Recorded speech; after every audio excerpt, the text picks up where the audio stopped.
tak príval slávy, ako sa ti páčil dnešný koncert v bratislavských tzv. Farbách, lebo košická verzia už bola a čo Bratislava, ako reagovala na tvoje piesne, na tvoje vystúpenia, na tvojich hostí?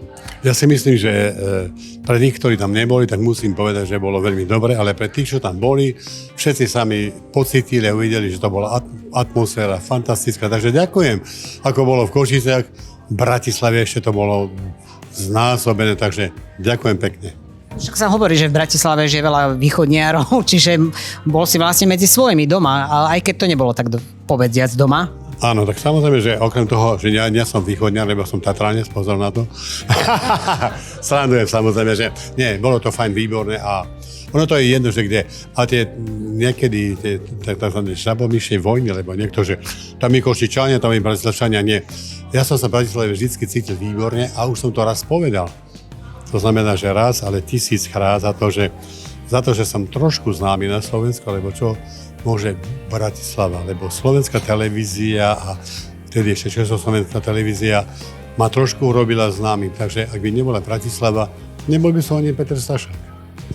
Hovorí sa o tom, keď spomínaš televíziu, že by sa mala vrátiť kaviareň Slávy, alebo nejaká verzia jej by mohla prísť na obrazovky možno v budúcnosti? No, tak o tom som nejak na tom, proste nie tým smerom som hovoril.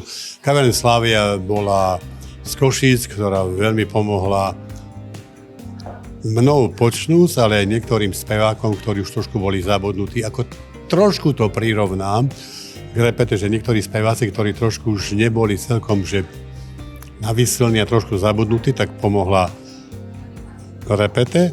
Tak potom bola Kaviareň Slávia, kde som si pozýval spevákov tiež takzvaných repeťákov, to sa už teraz akože osvojilo. Takže ja si myslím, že Keď repeťákov, to je pre teba až urážka, to viem, že ty sa trošku hneváš na to, keď povedia, že repeťáci. Lebo sú niektorí novinári, všetci nám počúvajte, tí, ktorí nevedia, že ako sa volá stredný prúd, to sú repeťáci, ako spievaš, tá repete, spev repeťácky. By ste vedeli, vy ste trepete, že ste trošku, jak sa tomu hovorí, a keď je niekto dozadu, štýl repete neexistuje. To ste si vymysleli iba vy, ktorí neviete pomenovať hudobný žáner.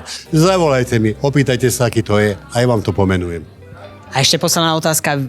Mne sa to na tebe páči, je to také sympatické, že ty svojich kolegov si považuješ z čias predošlých, keď fungovala show repete, ale zároveň sú aj influenceri a táto nová scéna, ktorá tu vyrástla, trebárs Fero Joke, teraz má trošku také problémy.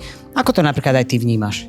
No tak dobre, že hovoríš o Fero Jokeovi, ja ani vlastne neviem, čo to vlastne bolo. Musím teraz pre tých, kto to zaujíma, v ten večer, keď Fero Joke mal problém, my sme boli spolu v Prahe v jednej kaviarni, reštaurácii a nie som si celkom úplne istý, či tie všetky informácie, ktoré tam vtedy boli, či sú tu také akože pravé alebo nepravé. Fero Joke,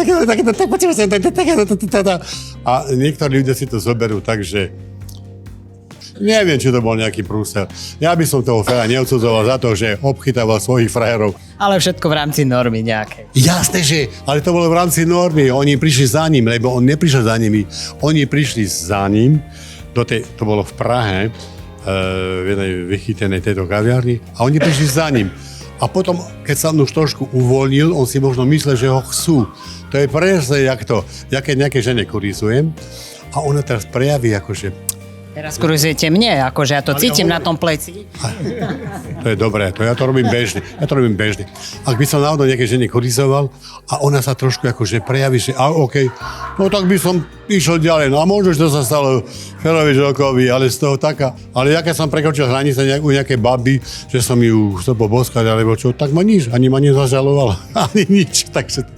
Máte tu kamaráta, priateľa, veľmi dobrého pána Skrúcanov. Vy ste niekedy prekročili tak hranicu, že už to bolo trošku v takom, že joj, Števo, už si dávaj pozor, že čo hovoríš, čo robíš. Snažím sa vždy, v našom povolení veľmi dôležitá vec je cit pre mieru. Znamená, pokiaľ si môžem dovoliť, čo už sa hodí, nehodí a snažím sa riadiť podľa toho. A tak som aj dnešný večer strávil v príjemnej spoločnosti Peťa Stašáka a jeho hostí v hľadisku a užíval som si to, že Peťo je skvelý spevák. a okrem toho je to aj úžasný človek. Prosto je to skvelá kombinácia profesionality a človečiny a ja som vždycky veľmi rád, keď mám tú česť mať za priateľov ľudí, ktorí sú talentovaní a ešte aj ľudskí a Peťo je jeden z mojich najbližších kamarátov a tak mi je cťou, že som mohol byť dnes v hľadisku a pozerať sa na jeho koncert. Jožko Klamčák dneska povedal, že on mal takú trojicu najvýraznejších spevákov v rámci Česka a Slovenska, Karla Gotta, Peťa Stašáka a Karola Duchoňa. A vy ste napríklad moderovali aj tie koncerty Karla Gotta, ktoré mal, to boli asi aj posledné na Slovensku. Ako si na to možno spomínate? Tak mal som tu česť byť pri posledných koncertoch Karla Gotta na Slovensku. Bol to veľký profesionál, veľký umelec a opäť tam bola veľká človečina, zmysel pre humor a Karol bol, možno mi dá Peťo za pravdu, úžasný v tom, že v rámci toho zmyslu pre humor si dokázal robiť srandu hlavne sám zo seba a vlastne celý koncert sršal humorom, kde si robil trošku srandu zo seba. To bolo práve to prinášalo do hry tú dôležitú vlastnosť, ktorú si cením aj na Peťovi a to je človečina. Normálnosť, pokora, človečina. Pokiaľ to nie je kombinované s talentom, tak je to márne. Prosto môže byť niekto mega talentovaný, ale keď to je čudák, chrapúň, sebastredný človek, tak ako je to smutné, ale vzácna je kombinácia talent a človečina. To mal Karel Gott a to má Peťo Stašák. Ježiš. No, ste prekvapení. No, Prečo? nie, že prekvapený. Som rád, lebo ja viem, že Števo by nepol niečo zlého. Ďakujem ti. Ale dobre mi to strašne dobre padlo. Nie, tak... Že honorár potom v zákulisí. Áno, strašne mi to dobre padlo, lebo však naozaj, ako si už povedal, sme už dávno kamaráti a tak a vieme ohodnotiť ako Števko, tak ja som to už aj povedal. Števo je vyložene vyučený, jak u nás sa hovorí herec. Ale tak sa rozumie spievaniu, že ako málo ktorý spevák. Takže to je všetko, čo povedali. Ďakujem pekne. Takto si my s Peťom polichotíme a ideme ďalej. Áno. Posledná otázka týka sa vás, pán Skrúcaný, ale zároveň aj vás, lebo zábava samozrejme v takej tej primeranej miere je aj s tým alkoholom a vy ste zrodili nový produkt na Slovensku, Skrúcanú, marhulovicu, slivovicu, hruškovicu. Dali ste ochutnať kamarátovi Peťovi Stašakovi? Peťovi som veľmi rád odovzdal jednu sériovú fľašku. Nemal som už 75-ku, dal som mu 175-ku, ale s veľkým srdcom a s veľkou... Koľko sa dožijete tým pádom? Áno, to som tak bral, že Peťo ešte tých 175, že to ešte vtedy otvoríme tú fľašu. A ja to beriem ako, že samozrejme automaticky a tak, no takže to je fakt. No, je to jasné, že je toto, čo teda Števo vymyslel. Ja to budem tak ochutnávať. Lebo... Máte na Vianoce čo?